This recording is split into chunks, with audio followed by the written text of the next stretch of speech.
ठीक ऐसा ही भाव श्री विट्ठलनाथ गोस्वामी जी का।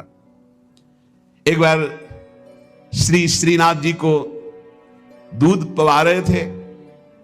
ठाकुर जी ने एक घूंट पिया दूध और कटोरा ऐसे हटाते हुए कहा जय जय, क्या कमी रह गई दूध में?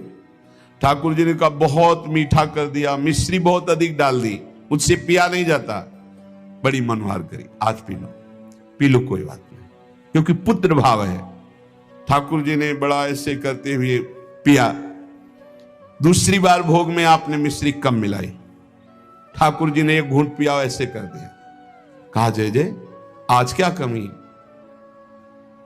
कहा दूध तो एकदम सीठा कर दिया, फिर भी पी लो। थोड़ा ही कम तो मिश्री मिलाई, पहले वाले में आप कह रहे थे मिश्री बहुत अधिक है, इससे थोड़ी कम कर दी। बोले नहीं सीठा है, बहुत दुलार किया, दूध पी लिया। तीसरी बार जब भोग लगाया तो मिश्री अलग दूध अलग। लालजू ने कहा आपने ऐसा क्यों किया, मिश्री क्यों नहीं मिलाई? गोसाई जी ने कहा जब मेरे द्वारा मिलाई हुई मिश्री आपको पसंद ही नहीं आती, कभी कह देते हो बहुत मीठा है, कभी कह देते हो सीठा है, तो आज स्वयं मिला लो। तो हंसकर कहा कि हम मिलाने लायक हैं? हम आपके बालक हैं, बालक मिलाना क्या जाने?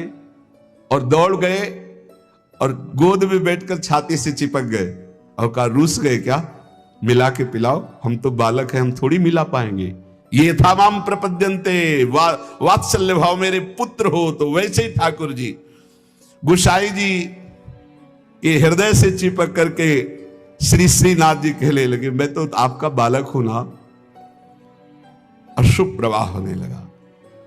ठाकुर जी ऐसे महान सुख देते हैं जो जिस भाव से।